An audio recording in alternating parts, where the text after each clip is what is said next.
Cerita ini kami terima dari salah satu penonton setia Ruang Mistis yang meminta namanya disamarkan. Ia mengaku masih gemetar saat menuliskan kisah ini karena kejadian yang dialaminya benar-benar mengubah hidupnya. Ia bercerita satu hari setelah suaminya dimakamkan dan doa terakhir dipanjatkan di atas tanah kuburan, ia pulang ke rumah dengan hati kosong. Namun malam itu, pintu rumahnya diketuk dari luar. Saat dibuka, orang yang berdiri di hadapannya adalah sosok yang seharusnya sudah berbaring di dalam tanah. Inilah kisah ketika seorang suami pulang setelah 1 hari dimakamkan. Sebelum lanjut ceritanya, jangan lupa like dan subscribe channel Ruang Mistis supaya kalian gak ketinggalan kisah-kisah mistis lainnya. Dan buat kalian yang punya pengalaman atau cerita mistis, silakan tuliskan di kolom komentar. Siapa tahu kisah kalian akan kami bacakan di sini.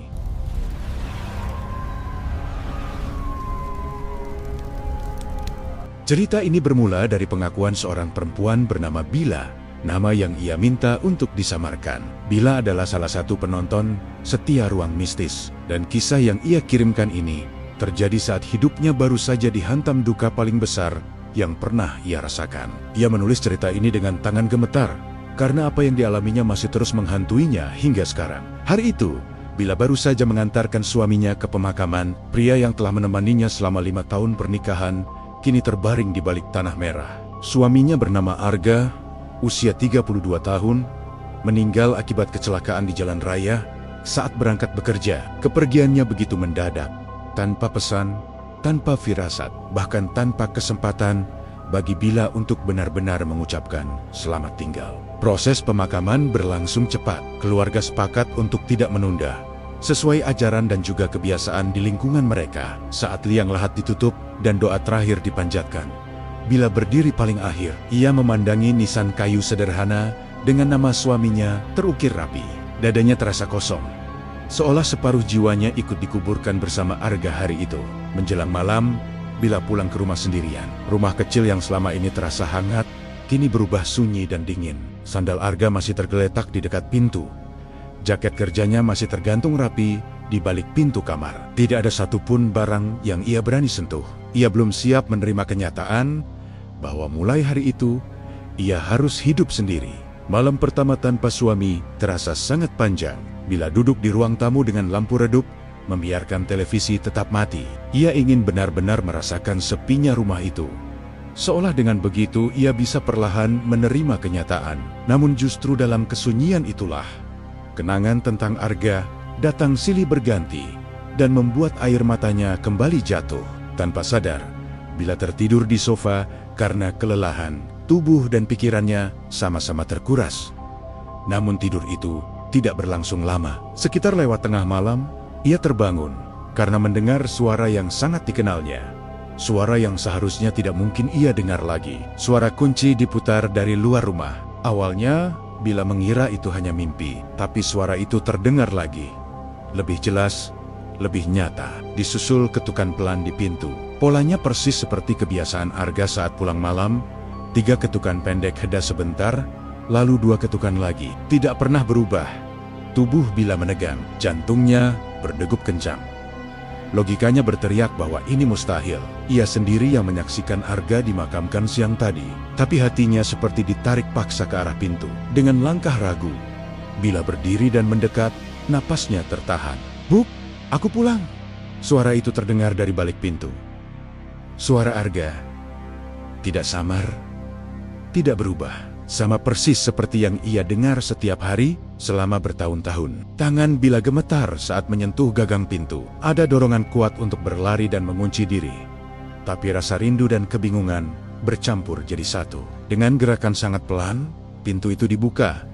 Di hadapannya berdiri Arga, wajahnya pucat, namun tidak seperti mayat. Matanya menatap lurus ke arah Bila, ekspresinya datar. Ia mengenakan baju terakhir yang dipakainya saat berangkat kerja. Yang membuat tubuh Bila hampir ambruk adalah kakinya. Bagian bawah celananya basah, dan tanah merah menempel jelas di sepatunya.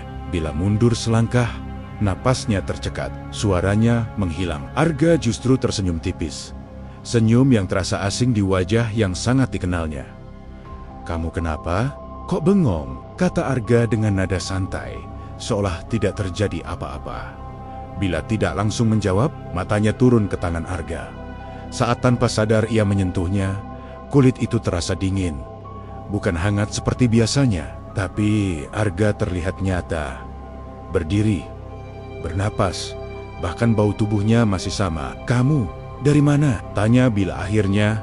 Suaranya nyaris tidak terdengar. "Dari luar," jawab Arga singkat. "Aku capek. Boleh masuk?" Tanpa menunggu jawaban, Arga melangkah masuk ke rumah. Tanah dari sepatunya berjatuhan ke lantai, meninggalkan jejak kecil yang membuat bulu kuduk Bila berdiri. Ia menutup pintu perlahan. Kepalanya penuh pertanyaan yang tidak berani ia ucapkan.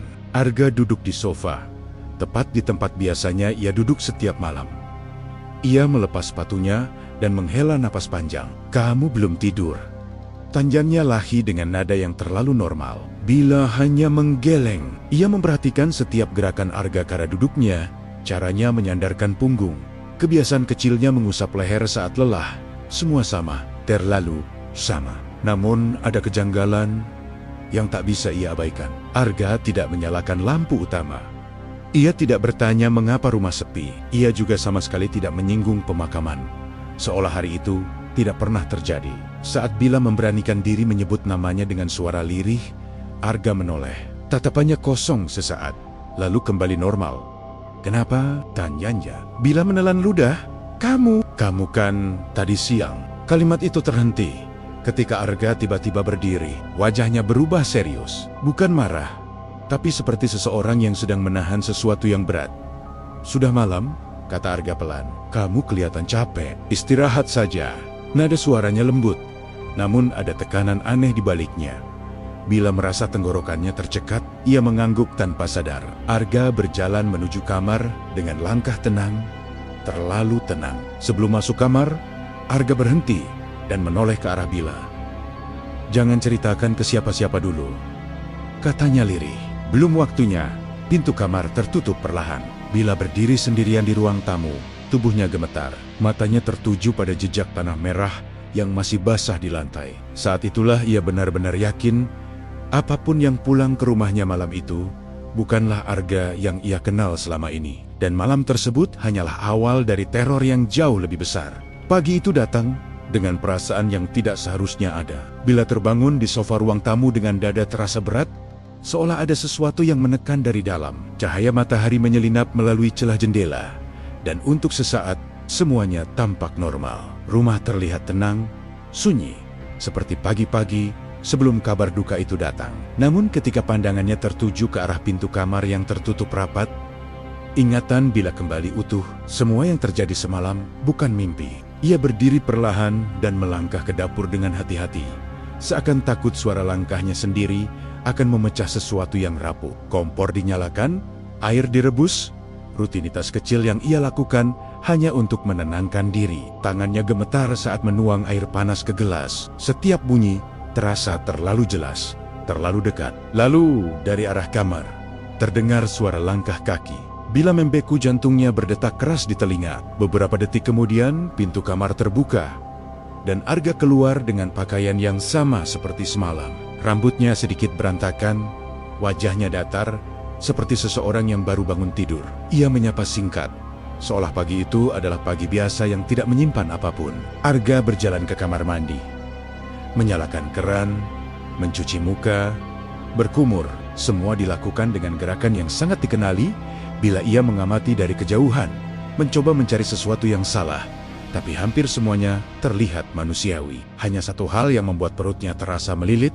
Arga menghindari cermin, menunduk, dan segera keluar, tanpa menatap pantulan dirinya sendiri. Saat sarapan Arga, duduk di kursinya seperti biasa. Ia mengambil roti dan menuang kopi tanpa diminta. Bila hanya menatap dengan sendok yang tidak tersentuh, Arga tidak mengeluh soal rasa kopi seperti biasanya. Tidak membuka ponsel, dan tidak menanyakan apapun. Keheningan itu terasa janggal, seolah ada jarak yang sengaja dipertahankan. Bila memberanikan diri bertanya tentang ponselnya, Arga berhenti mengunyah beberapa detik, lalu menjawab singkat bahwa ponselnya ketinggalan di luar. Jawaban itu membuat Bila bergidik. Ia tidak melanjutkan pertanyaan karena ada firasat kuat bahwa semakin ia menggali, semakin berbahaya situasinya. Tak lama kemudian, suara motor berhenti di depan rumah. Bu Rini, tetangga mereka, memanggil dari luar pagar. Biasanya, ia datang untuk berbasa-basi atau sekadar mengantar makanan. Kali ini suaranya terdengar ragu. Bila hendak membuka pintu, tapi Arga lebih dulu bergerak dan membukanya setengah, berdiri menghalangi pandangan ke dalam rumah. Bu Rini tampak terkejut saat melihat Arga. Wajahnya pucat, tangannya gemetar memegang tas plastik berisi makanan. Ia menyebut nama Arga dengan ragu, lalu terdiam seolah tidak yakin dengan apa yang dilihatnya. Arga menjawab dengan tenang, mengatakan bahwa kemarin hanyalah salah paham dan ia hanya luka ringan. Bu Rini melirik ke arah Bila. Tatapannya penuh tanya, tapi tidak berani berkata apa-apa. Ia menyerahkan tas itu dan segera pamit. Begitu pintu tertutup, lutut Bila terasa lemas. Arga meletakkan tas makanan di meja dan bertanya, mengapa Bila terlihat aneh? Bila mengatakan bahwa Bu Rini tampak ketakutan. Arga hanya menanggapi singkat, lalu mengulang kalimat yang sama seperti semalam, meminta agar Bila tidak menceritakan apapun ke siapapun. Siang hari berlalu dengan perasaan yang semakin menyesakkan. Arga tidak pergi bekerja, tidak keluar rumah, hanya duduk menatap halaman dari balik jendela. Bila memperhatikan bayangannya di lantai yang terlihat samar, tidak setegas bayangan benda lain di sekitarnya. Setiap kali ia memastikan dengan mengedipkan mata, bayangan itu tetap terlihat tidak wajar. Ketika azan zuhur berkumandang, Bila menunggu Arga bersiap seperti biasanya, namun Arga tetap duduk diam, tidak bergerak. Saat Bila menanyakan apakah ia akan salat, Arga hanya menjawab nanti, tanpa kepastian. Tatapannya menghindar, wajahnya menegang, lalu ia masuk ke kamar dan menutup pintu lebih keras dari sebelumnya. Bila terduduk dengan dada sesak, kejanggalan demi kejanggalan mulai membentuk pola yang menakutkan.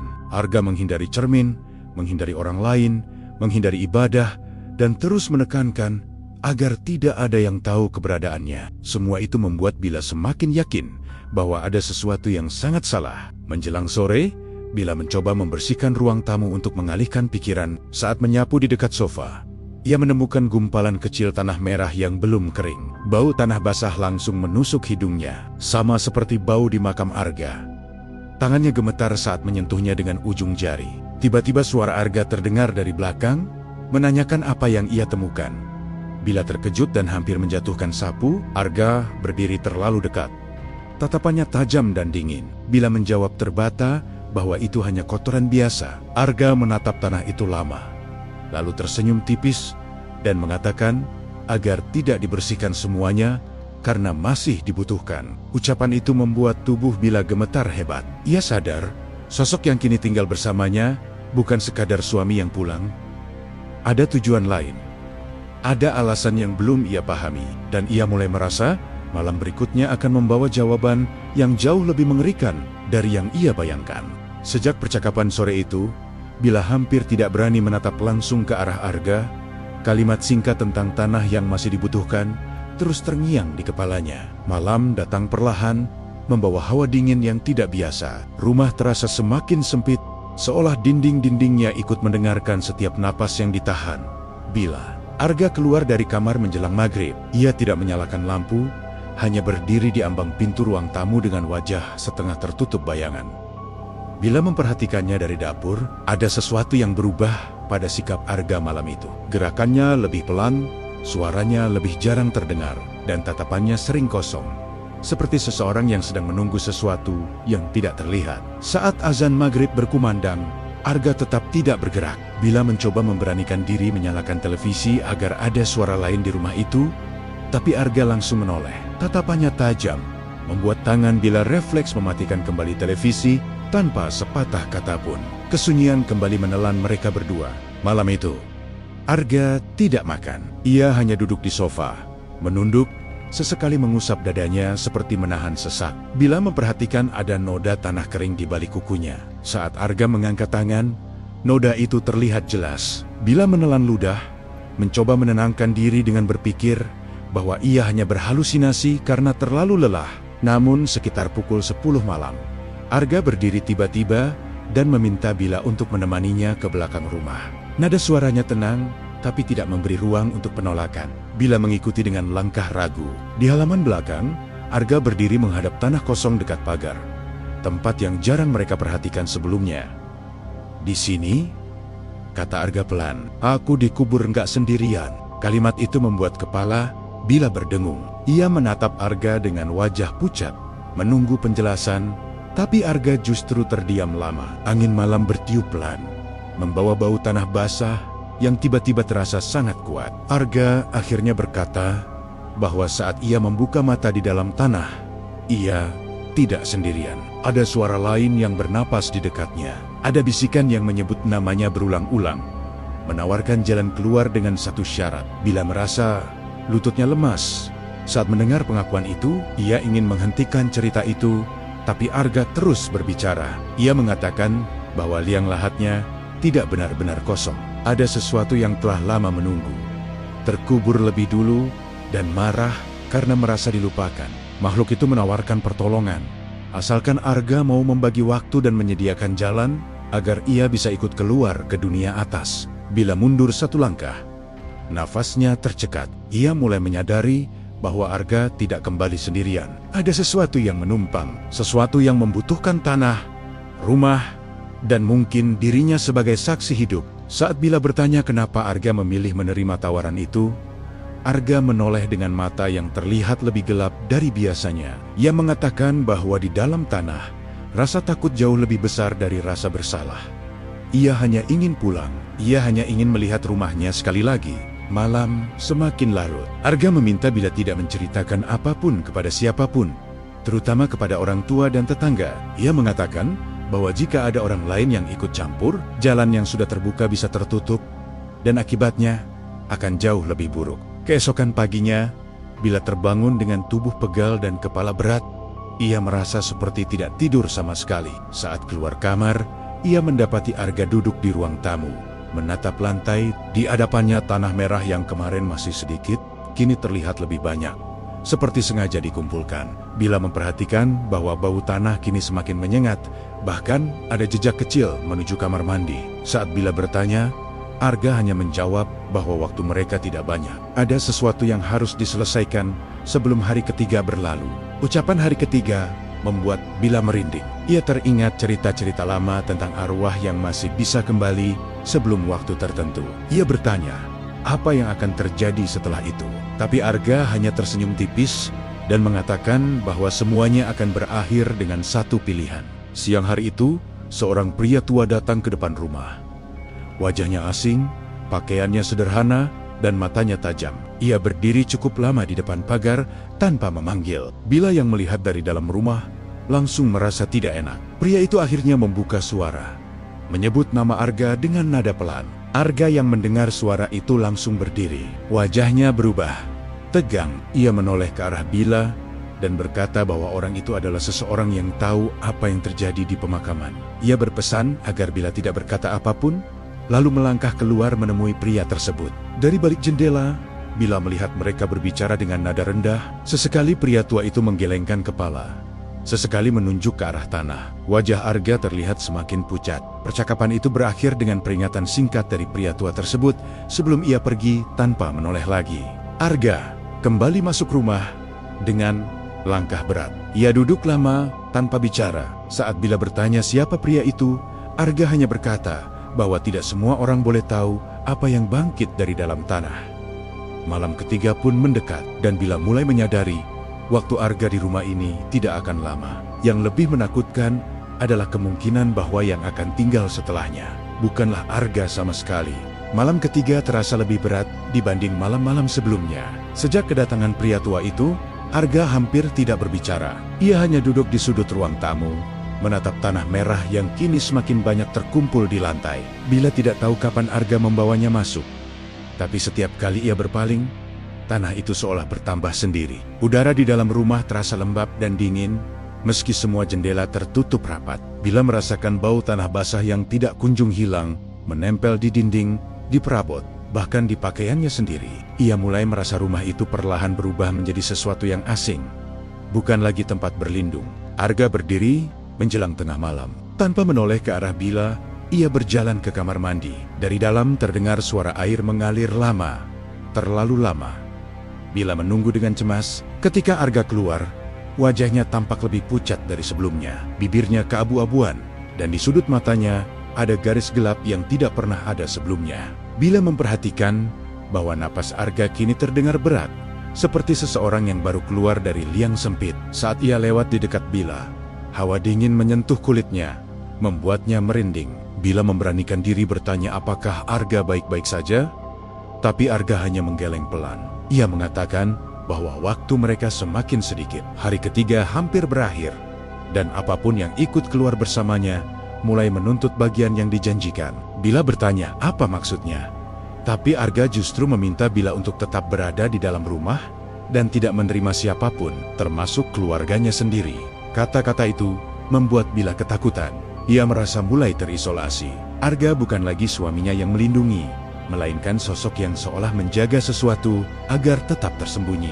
Bila menyadari bahwa ia perlahan dijadikan bagian dari rahasia yang tidak pernah ia minta. Menjelang subuh, Arga terbangun dengan tubuh gemetar.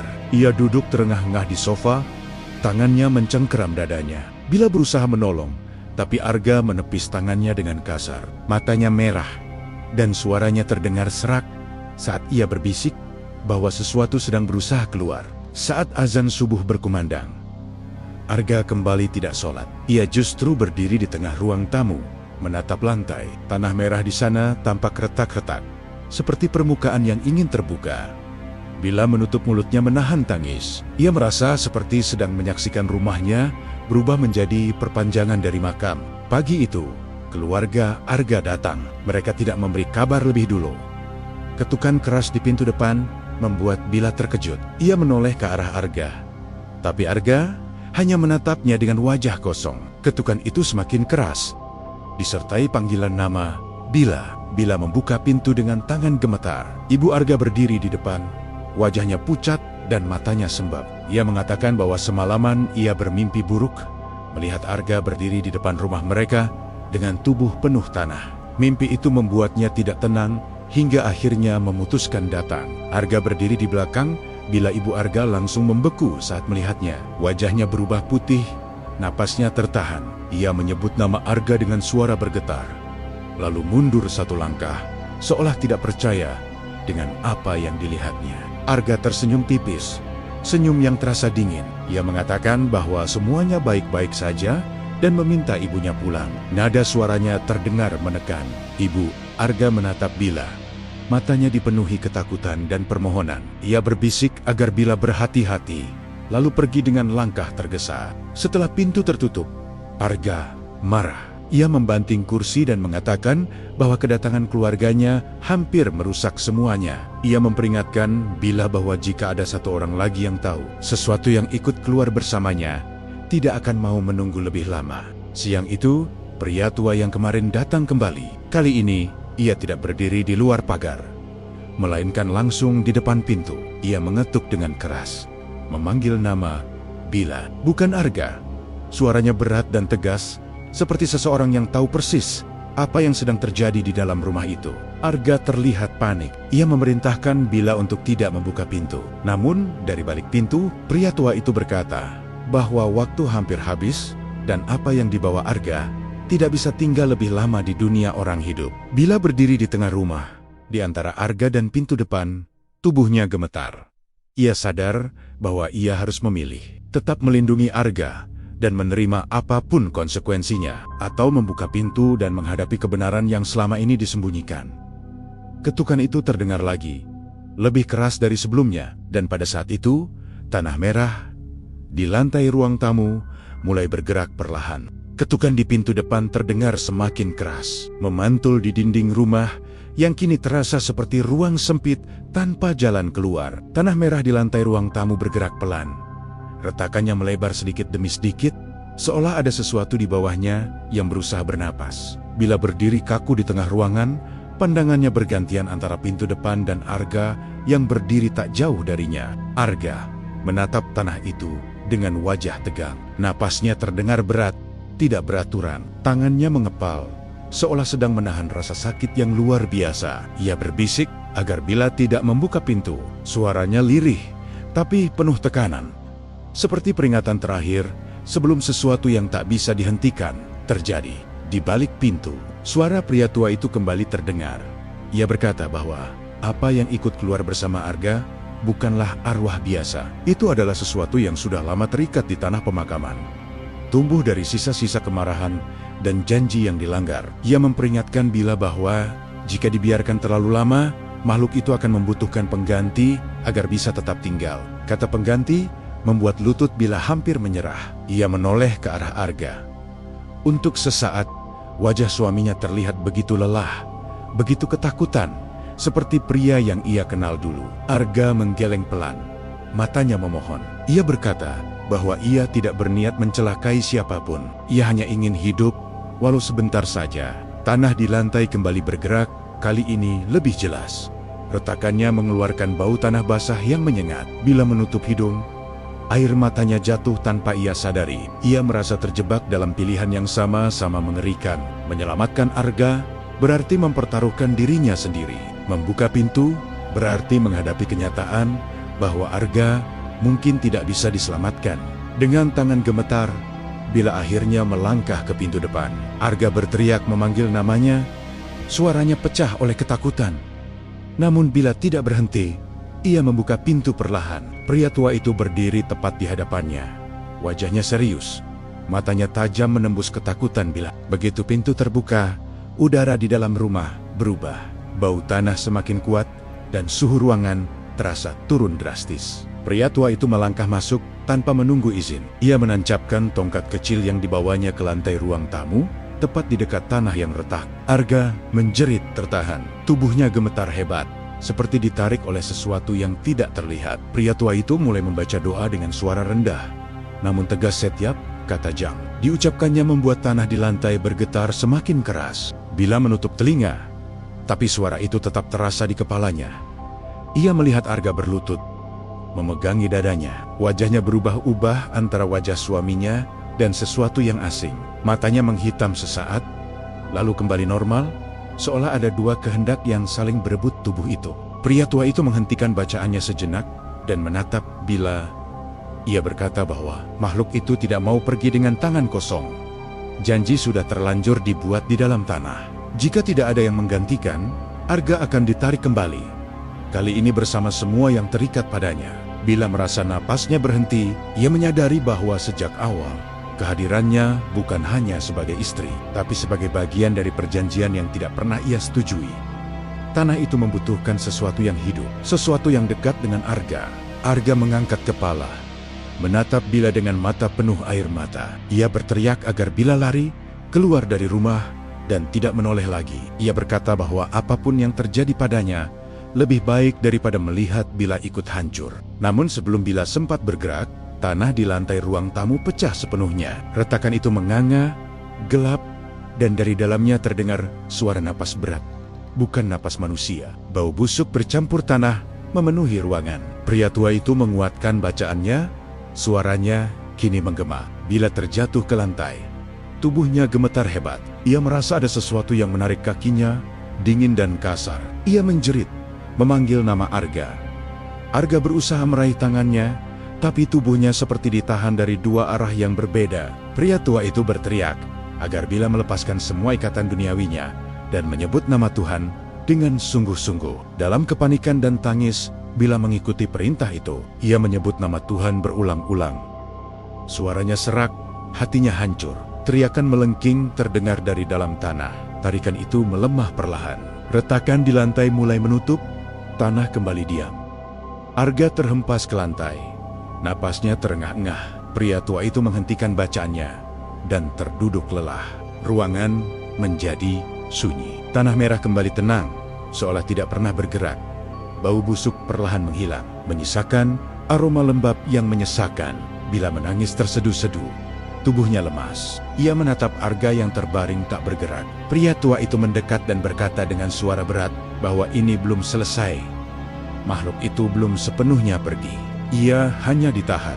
Ia memperingatkan Bila bahwa Arga tidak bisa tinggal lama. Waktu yang tersisa akan membawa pilihan terakhir, melepaskan Arga sepenuhnya, atau membiarkan sesuatu yang lain mengambil alih sepenuhnya. Malam itu, Bila duduk di samping Arga yang tak sadarkan diri, ia memegang tangan suaminya yang kini terasa semakin dingin. Di dalam hatinya, ia tahu hari-hari berikutnya akan memaksanya membuat keputusan paling menyakitkan dalam hidupnya.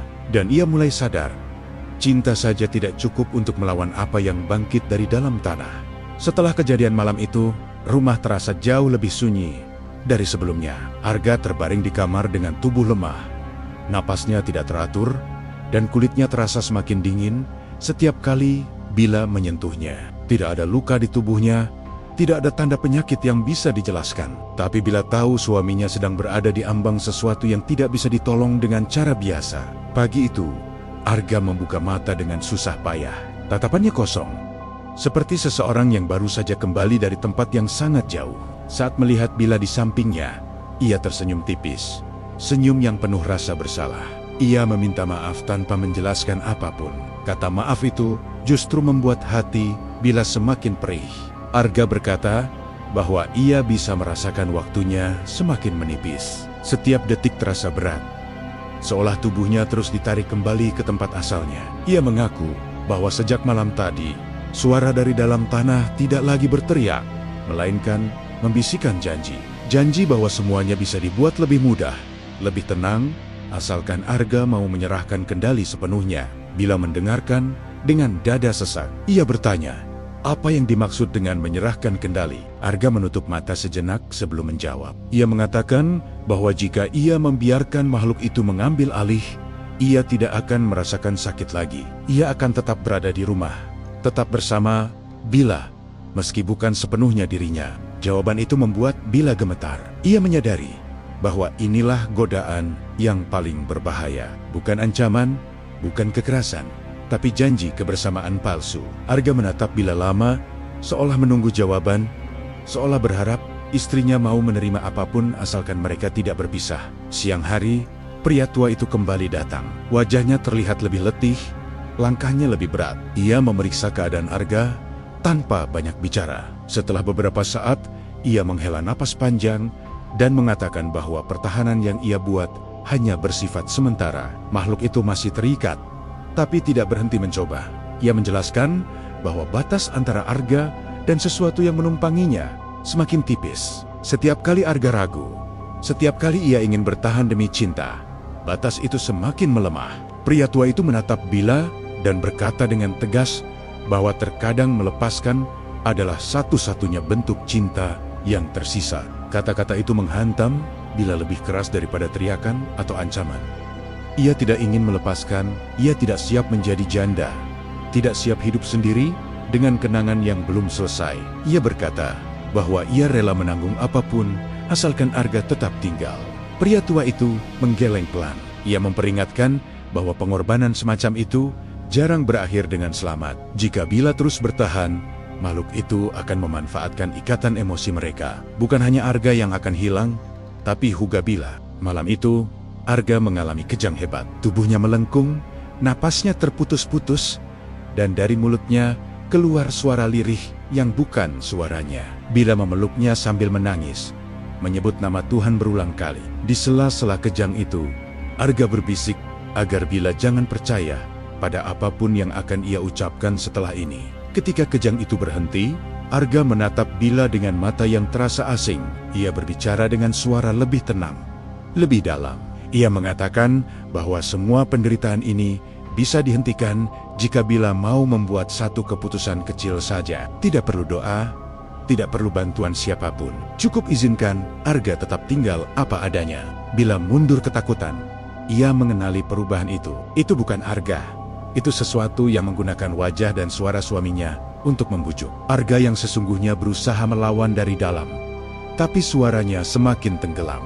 Dengan sisa kekuatannya, Arga kembali mengambil alih tubuhnya sejenak. Ia memohon pada Bila untuk tidak ragu saat waktunya tiba. Ia berkata bahwa jika ia terlambat, makhluk itu akan mengambil alih sepenuhnya dan tidak akan ada lagi yang bisa dilakukan. Subuh datang dengan perasaan hampa. Arga tertidur lemah, hampir tidak bernapas. Bila duduk di sampingnya, memegang tangan suaminya yang dingin. Air matanya jatuh tanpa suara. Ia tahu, keputusan yang harus ia ambil akan datang sangat cepat. Saat matahari mulai naik, pria tua itu berdiri di depan pintu kamar. Ia berkata bahwa malam berikutnya adalah batas terakhir. Setelah itu, Arga tidak akan lagi bisa membedakan dirinya sendiri dengan sesuatu yang menumpanginya. Bila menatap wajah Arga yang pucat, di dalam hatinya, ia mulai mengerti bahwa mempertahankan Arga dengan cara apapun justru akan menghilangkan Arga selamanya. Dan pemahaman itu terasa lebih menyakitkan daripada kehilangan itu sendiri. Ia menggenggam tangan suaminya erat-erat sambil berbisik bahwa ia mencintainya. Untuk pertama kalinya sejak Arga pulang dari dalam tanah, Bila mulai bersiap untuk benar-benar mengucapkan selamat tinggal. Malam terakhir datang tanpa hujan, tanpa angin, tapi dengan tekanan yang terasa menyesakkan dada. Rumah itu sunyi dengan cara yang tidak wajar, seolah seluruh lingkungan menahan napas. Bila duduk di samping Arga yang terbaring lemah di atas ranjang, wajah suaminya semakin pucat, bibirnya nyaris tidak berwarna, dan dadanya naik turun dengan susah payah.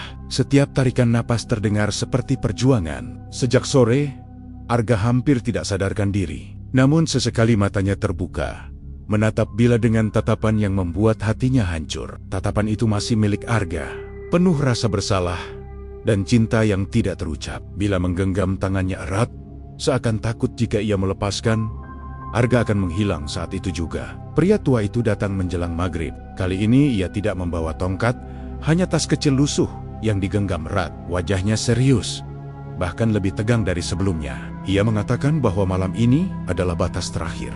Tidak ada penundaan, tidak ada jalan tengah.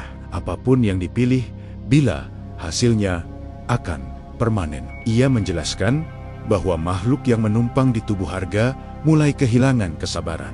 Ikatan yang dibuat di dalam tanah tidak dimaksudkan untuk jangka panjang. Jika tidak dilepaskan malam ini, makhluk itu akan mengambil alih sepenuhnya. Bukan hanya tubuh Arga, tapi juga rumah dan siapapun yang terikat secara emosional dengannya. Bila menelan ludah, ia bertanya apa yang harus dilakukan. Pria tua itu terdiam lama. Sebelum menjawab, ia mengatakan bahwa Arga harus dilepaskan dengan kesadaran penuh. Bukan dengan paksaan, bukan dengan doa semata, tapi dengan keikhlasan yang diucapkan langsung oleh orang yang paling ia cintai. Kalimat itu terasa seperti pisau yang perlahan ditancapkan ke dada Bila. Ia harus menjadi orang yang mengizinkan Arga pergi. Ia harus menjadi orang yang menutup pintu terakhir yang masih terbuka. Saat malam benar-benar turun, Arga tiba-tiba membuka mata. Ia memanggil nama Bila dengan suara lemah. Bila mendekat, menahan tangis. Arga meminta Bila mendengarkan apapun yang akan ia katakan. Tanpa menyela, tanpa ragu, ia berkata bahwa sejak kembali dari dalam tanah, ia tidak pernah benar-benar merasa hidup. Setiap detik terasa seperti dipinjam. Ia bisa merasakan tanah menempel di tubuhnya, bisikan di telinganya, dan tarikan yang tidak pernah berhenti. Ia bertahan bukan karena ingin melawan takdir, tapi karena ia belum siap meninggalkan Bila. Arga menggenggam tangan Bila lebih kuat. Ia berkata bahwa sekarang ia mengerti. Cinta yang memaksanya bertahan justru membuka jalan bagi sesuatu yang jahat. Jika ia terus tinggal, ia tidak akan menjadi Arga lagi. Ia akan menjadi pintu. Air mata Bila jatuh tanpa bisa ditahan. Ia mengkeleng mengatakan bahwa ia belum siap. Hidupnya terlalu hampa tanpa Arga. Ia takut pada hari esok, pada rumah kosong, pada kesunyian yang menunggu. Arga tersenyum tipis, senyum yang sangat ia kenal. Ia berkata bahwa rasa takut itu wajar, tapi membiarkan sesuatu yang lain hidup dengan wajahnya jauh lebih menakutkan. Ia meminta Bila mengingat Arga seperti apa adanya, bukan seperti yang akan terjadi jika ia tetap tinggal. Tiba-tiba suhu ruangan turun drastis. Lampu berkedip, tanah merah yang sejak tadi tenang kembali bergerak, merambat keluar dari bawah ranjang. Bau busuk bercampur tanah memenuhi kamar. Pria tua itu berdiri dan mulai membaca doa dengan suara keras. Kali ini tidak ada perlawanan halus. Rumah itu bergetar. Arga menggerit, tubuhnya melengkung, dan dari mulutnya keluar suara berat yang bukan miliknya. Suara itu tertawa lirih, mengejek, mengatakan bahwa semua ini tidak akan berhasil, bahwa ikatan mereka terlalu kuat untuk diputus. Bila menutup telinganya, tapi suara itu tetap menembus kepalanya. Ia melihat wajah Arga berubah sesaat. Matanya menghitam, urat di lehernya menegang. Ia hampir mundur ketakutan, tapi suara Arga kembali terdengar. Lemah, namun jelas, memanggil namanya. Bila, sekarang, kata itu membuat tubuh Bila gemetar. Ia tahu inilah saatnya. Dengan suara bergetar, ia berdiri di sisi ranjang. Ia menatap wajah suaminya untuk terakhir kali, mengingat setiap detailnya, setiap kenangan kecil yang pernah mereka bagi. Dengan napas terputus-putus, Bila mengucapkan kata-kata yang paling sulit dalam hidupnya, ia mengatakan bahwa ia mengikhlaskan Arga. Ia merelakan kepergiannya. Ia meminta agar apapun yang menumpanginya pergi bersama Arga dan tidak kembali lagi. Tangisnya pecah saat kalimat itu selesai diucapkan. Rumah bergetar lebih kuat, suara jeritan menggema. Bukan hanya dari Arga, tapi dari sesuatu yang lebih dalam, lebih gelap. Tanah di lantai pecah terbuka, lalu perlahan menutup kembali, seolah menelan sesuatu yang marah. Tubuh Arga terkulai. Napasnya berhenti perlahan, wajahnya kembali tenang, seperti saat ia tidur lelap. Bau tanah menghilang, suhu ruangan kembali normal. Lampu berhenti berkedip. Pria tua itu menghentikan bacaannya dan menunduk lelah. Ia berkata bahwa semuanya sudah selesai. Makhluk itu telah ditarik kembali, dan pintu telah ditutup. Bila jatuh terduduk di lantai, menangis tanpa suara. Ia memeluk tubuh Arga yang kini benar-benar dingin. Tidak ada lagi harapan palsu, tidak ada lagi ketakutan akan sesuatu yang menumpang. Yang tersisa hanyalah kehilangan yang nyata dan sunyi. Menjelang subuh, rumah itu terasa kosong dengan cara yang berbeda. Tidak menekan, tidak mencekam, hanya hening dan berat. Bila duduk sendirian di ruang tamu, menatap lantai yang kini bersih, tanpa tanah merah sedikit pun, namun di dalam hatinya, Bila tahu, meski Arga telah pergi untuk selamanya, bekas dari kepulangannya akan tinggal lama. Dan ia sadar, malam itu bukan hanya tentang kematian, tapi tentang keberanian untuk melepaskan demi menyelamatkan diri sendiri. Dan cerita ini belum sepenuhnya berakhir. Pagi datang tanpa suara apapun yang istimewa. Tidak ada angin kencang, tidak ada hujan, tidak ada tanda bahwa malam sebelumnya rumah itu hampir menjadi pintu bagi sesuatu yang bukan dari dunia orang hidup. Bila terbangun di lantai ruang tamu dengan tubuh kaku dan mata bengkak, kepalanya terasa berat, seolah ia baru saja bermimpi buruk yang terlalu panjang. Namun saat ia menoleh ke arah kamar, kenyataan itu kembali menamparnya tanpa ampun. Arga tidak ada lagi. Bila berdiri perlahan dan melangkah ke kamar dengan langkah ragu. Ranjang kosong, spray masih kusut, tapi tubuh itu telah pergi. Tidak ada darah, tidak ada tanah, tidak ada bekas apapun selain dingin yang tertinggal di udara. Pria tua itu sudah tidak ada. Rumah terasa bersih, terlalu bersih, seolah seseorang telah menghapus jejak malam sebelumnya dengan sengaja. Kesunyian itu bukan kesunyian yang menenangkan. Ia terasa seperti ruang kosong yang belum terisi. Seperti luka yang baru saja dijahit, tapi masih perih saat disentuh. Bila duduk di tepi ranjang, menatap kosong ke dinding, ia merasa seperti baru saja kehilangan Arga untuk kedua kalinya. Kali ini tanpa kebingungan, tanpa harapan palsu. Siang harinya, keluarga Arga datang kembali. Kali ini dengan wajah yang benar-benar diliputi duka. Ibu Arga menangis saat melihat Bila, memeluknya erat tanpa berkata apapun. Tidak ada yang bertanya kemana Arga pergi. Tidak ada yang menyinggung kejadian aneh. Seolah semua orang sepakat bahwa yang terbaik adalah menerima kenyataan tanpa menggali lebih dalam. Pemakaman kedua dilakukan sederhana, tanpa keramaian, tanpa banyak orang. Arga dimakamkan kembali dengan tenang. Bila berdiri di samping liang lahat, menatap tanah yang kini terasa jauh lebih final daripada sebelumnya. Tidak ada perasaan takut, hanya perih yang dalam dan kelelahan yang tak bisa dijelaskan. Malam setelah pemakaman kedua itulah yang mulai terasa berbeda. Bila duduk sendirian di ruang tamu dengan lampu menyala terang, ia tidak ingin mengulang kesalahan yang sama. Ia tidak ingin rumah itu kembali gelap. Namun, meski lampu menyala, ada sudut-sudut tertentu yang terasa lebih dingin dari seharusnya. Sekitar tengah malam, Bila mendengar suara lirih, bukan ketukan pintu, bukan suara langkah, melainkan bisikan pelan yang terdengar seperti napas tertahan. Suara itu datang dari arah kamar. Bila menahan napas, tubuhnya menegang. Ia memejamkan mata, mencoba meyakinkan diri bahwa itu hanya sisa trauma. Namun bisikan itu terdengar lagi. Kali ini lebih jelas, bukan suara Arga, tapi suara yang mencoba meniru. Nada suaranya hampir sama, tapi ada sesuatu yang salah. Seperti rekaman lama yang diputar, tidak sempurna. Bila berdiri dan melangkah ke kamar dengan tangan gemetar, ia membuka pintu perlahan. Kamar itu kosong, tidak ada siapapun, tapi udara di dalamnya terasa berat, dan bau tanah basah samar kembali tercium. Ia teringat kata-kata pria tua itu. Makhluk itu ditarik kembali, bukan dihancurkan. Dan sesuatu yang pernah menemukan jalan, kadang hanya membutuhkan celah kecil untuk mencoba kembali. Sejak malam itu, gangguan kecil mulai muncul. Bukan dalam bentuk penampakan, melainkan perasaan. Perasaan diperhatikan. Perasaan tidak sendirian, meski rumah kosong. Cermin kamar mandi sering berembun, meski tidak ada air panas. Tanaman di belakang rumah layu, satu persatu, tanpa sebab jelas. Bila mulai sulit tidur, setiap kali memejamkan mata, ia bermimpi tentang tanah merah dan suara napas berat. Ia terbangun dengan dada sesak, menyebut nama Arga tanpa sadar. Ia mulai bertanya-tanya, apakah keputusan yang ia ambil benar-benar menutup semuanya, atau justru meninggalkan sesuatu yang belum selesai. Suatu sore, pria tua itu kembali datang. Kali ini tanpa peringatan, tanpa ketukan keras. Ia hanya berdiri di depan pagar, menunggu. Bila menyadari kehadirannya, wajahnya terlihat lebih tua dari terakhir kali mereka bertemu. Ia mengatakan bahwa apa yang dialami Bila sekarang adalah sisa ikatan. Bukan Arga, bukan makhluk itu, tapi bekas dari pertemuan dua dunia yang terlalu dekat. Ia menjelaskan bahwa kehilangan dengan cara seperti itu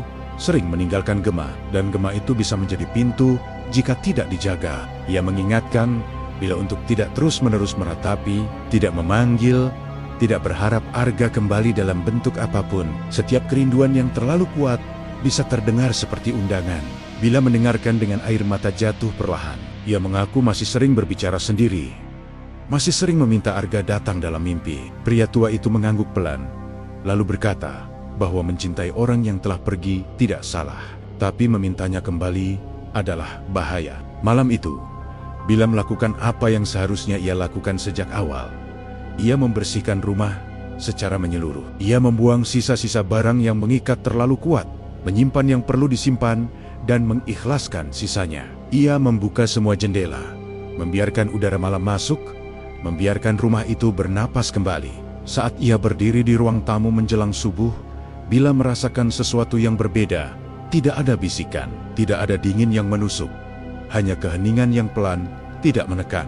Untuk pertama kalinya sejak Arga pulang dari kematian, bila merasa benar-benar sendirian, dan kali ini, itu terasa aman. Namun sebelum matahari terbit sepenuhnya, bila melihat sesuatu di lantai dekat pintu depan, sebuah bekas kecil, seperti jejak tanah kering yang hampir tak terlihat, sangat samar, seolah sengaja ditinggalkan sebagai pengingat.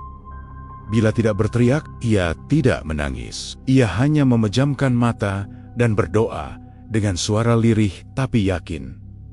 Jejak itu tidak bertambah, tidak bergerak, tidak mendekat. Hari itu, bila menyadari satu hal penting, beberapa cerita tidak benar-benar berakhir dengan kemenangan. Ada yang berakhir dengan kewaspadaan, dengan hidup yang harus dijalani sambil terus menjaga batas. Dan ia tahu, meski Arga telah pergi dengan tenang, dunia yang pernah terbuka di antara mereka tidak akan pernah benar-benar tertutup tanpa kesadaran. Waktu tidak berjalan seperti yang Bila bayangkan. Hari-hari setelah kejadian itu berlalu pelan, seolah setiap detik harus dipaksa bergerak. Rumah yang dulu terasa menakutkan, kini berubah menjadi ruang yang sunyi dan berat. Bukan karena kehadiran sesuatu, tetapi karena ketiadaan. Bila bangun setiap pagi tanpa suara napas Arga, tanpa langkah kaki yang biasa mengisi rumah kecil itu, Bila memilih tetap tinggal di rumah itu. Banyak yang menyarankan agar ia pindah, memulai hidup baru di tempat lain. Namun bagi Bila, pergi terasa seperti melarikan diri dari kenyataan. Ia ingin belajar hidup berdampingan dengan kenangan, bukan menguburnya bersama ketakutan. Ia mulai kembali menjalani rutinitas kecil, menyapu halaman, menyiram tanaman, memasak untuk dirinya sendiri. Semua dilakukan perlahan, seperti orang yang baru belajar berjalan setelah jatuh sangat jauh. Setiap sudut rumah menyimpan memori, tapi bila belajar menghadapinya tanpa memanggil, tanpa berharap, namun malam tetap menjadi ujian terberat. Saat rumah tenggelam dalam sunyi, pikiran Bila sering kembali ke malam-malam ketika Arga pulang dari kematian. Kadang ia terbangun karena merasa ada yang duduk di tepi ranjang. Kadang ia mendengar suara pintu berderit pelan. Tapi kali ini ia tidak langsung panik. Ia belajar membedakan antara gema kenangan dan ancaman nyata. Beberapa minggu setelah kejadian itu, Bu Rini datang berkunjung. Ia membawa makanan dan duduk lama menemani Bila. Dalam percakapan yang pelan dan hati-hati, Burini bercerita bahwa sejak Arga dimakamkan kembali, suasana di sekitar rumah terasa lebih ringan. Tidak ada lagi mimpi buruk massal. Tidak ada lagi rasa gelisah yang tiba-tiba muncul di tengah malam. Bila mendengarkan dengan perasaan campur aduk, di satu sisi, ia lega. Di sisi lain, ada rasa sedih yang dalam, karena itu berarti semuanya benar-benar telah berakhir. Tidak ada lagi alasan untuk berharap Arga akan kembali dalam bentuk apapun. Suatu malam, Bila bermimpi tentang Arga, tapi mimpi itu berbeda. Tidak ada tanah, tidak ada kegelapan, tidak ada bisikan. Arga berdiri di tempat terang, mengenakan pakaian bersih, wajahnya tenang. Ia tersenyum dan berkata bahwa ia baik-baik saja. Tidak ada ajakan untuk kembali. Tidak ada permintaan apapun. Saat terbangun, Bila menangis bukan karena takut, tapi karena lega. Ia merasa mimpi itu bukan undangan, melainkan perpisahan yang akhirnya lengkap. Sejak malam itu, mimpi-mimpi buruk berhenti.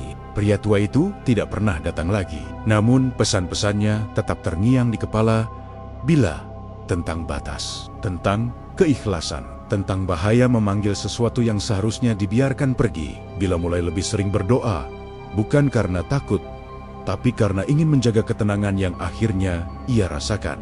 Suatu sore, Bila membereskan lemari dan menemukan barang-barang Arga yang belum sempat ia sentuh, jaket kerjanya, jam tangan yang biasa ia pakai, dan sebuah buku catatan kecil. Di dalam buku itu, ada tulisan tangan Arga. Catatan-catatan sederhana tentang pekerjaan, rencana masa depan, dan satu halaman yang membuat Bila terdiam lama. Di halaman itu, Arga menulis bahwa ia selalu takut mati, tiba-tiba tanpa sempat pamit. Ia menulis bahwa jika suatu hari itu terjadi, ia berharap Bila bisa hidup dengan tenang dan tidak mengikat dirinya pada kenangan yang menyakitkan. Tulisan itu terasa seperti pesan yang datang terlambat, tapi sangat tepat. Bila menutup buku itu dengan tangan gemetar, ia merasa seolah Arga telah menyiapkan dirinya untuk perpisahan ini, jauh sebelum semua kejadian mengerikan itu terjadi. Air mata jatuh, tapi kali ini tidak terasa menghancurkan. Beberapa bulan kemudian, Bila mulai membuka diri pada dunia luar. Ia kembali bekerja, bertemu orang-orang, tertawa meski belum sepenuhnya lepas dari kesedihan. Hidupnya tidak kembali seperti semula, tapi ia belajar menerima bentuk barunya. Rumah itu tetap ia rawat. Tidak ada lagi bau tanah, tidak ada lagi sudut dingin yang mencurigakan. Sesekali, Bila masih menemukan bekas-bekas kecil yang membuatnya teringat. Tapi, tidak ada yang bergerak. Tidak ada yang mencoba masuk kembali. Pada suatu malam yang tenang, Bila duduk di teras, menatap langit. Ia berbicara pelan, bukan memanggil, hanya bercerita tentang harinya, tentang hidup yang terus berjalan. Setelah itu, ia menutup percakapan dengan doa dan masuk ke rumah tanpa menoleh. Ia mengerti sekarang, cinta bukan tentang mempertahankan dengan segala cara, tapi tentang tahu kapan harus melepaskan agar tidak menghancurkan diri sendiri. Pengalaman itu meninggalkan luka, tapi juga kebijaksanaan yang tidak semua orang miliki.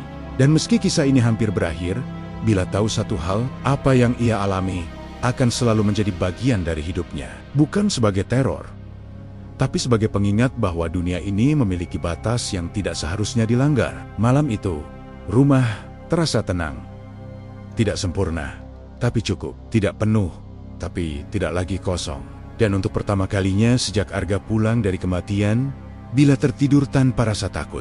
Waktu akhirnya mengajarkan Bila sesuatu yang tidak bisa ia pelajari dari rasa takut, bahwa hidup bukan tentang menghindari kehilangan, melainkan tentang menerima bahwa kehilangan adalah bagian dari perjalanan itu sendiri. Rumah kecil yang dulu menjadi saksi kembalinya Arga dari kematian, kini berdiri sebagai tempat di mana Bila belajar melepaskan tanpa membenci kenangan. Bila tidak pernah melupakan Arga, namanya tetap ia sebut dalam doa, bukan sebagai panggilan, melainkan sebagai penghormatan. Ia menyimpan barang-barang Arga dengan rapi, bukan untuk dipeluk setiap malam, tapi sebagai bagian dari masa lalu yang pernah memberinya kebahagiaan. Ia memahami bahwa mengenang tidak sama dengan mengikat. Beberapa orang di sekitar Bila masih membicarakan kejadian itu dengan suara berbisik. Ada yang tidak percaya, ada yang menganggapnya hanya trauma, ada pula yang meyakini bahwa rumah itu pernah menjadi persimpangan dua dunia. Namun Bila tidak lagi merasa perlu menjelaskan, yang ia tahu,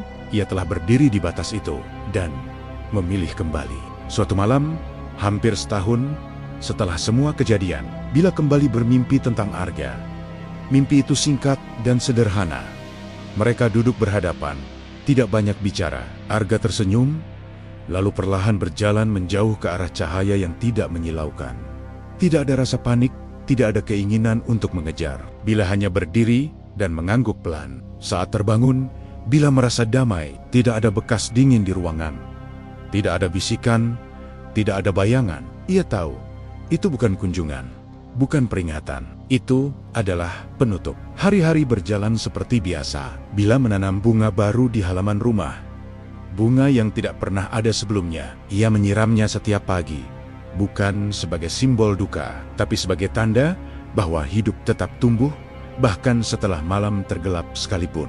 Rumah itu tidak pernah lagi menunjukkan tanda-tanda aneh. Tidak ada jejak tanah, tidak ada pintu terbuka sendiri, tidak ada suara langkah di tengah malam. Seolah dunia yang sempat terbuka dulu, akhirnya benar-benar menutup kembali, rapat dan tenang.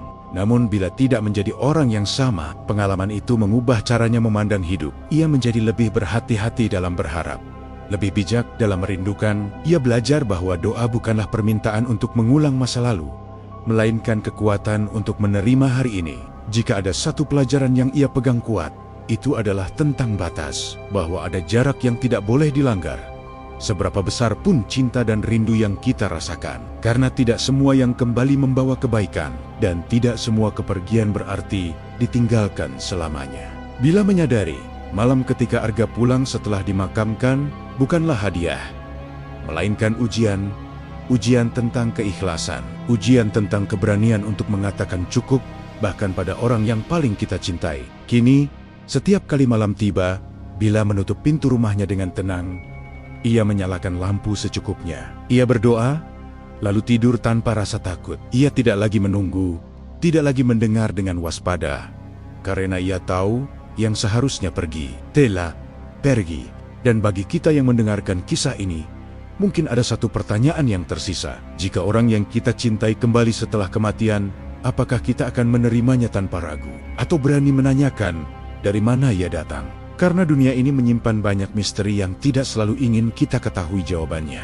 Dan terkadang, keselamatan kita justru terletak pada keputusan untuk tidak membuka pintu. Inilah kisah suamiku pulang setelah 1 hari dimakamkan, kisah yang dikirimkan oleh salah satu penonton setia Ruang Mistis. Kisah tentang cinta, kehilangan, dan batas tipis antara hidup dan mati. Semoga kisah ini menjadi pengingat bahwa tidak semua keajaiban datang untuk disyukuri.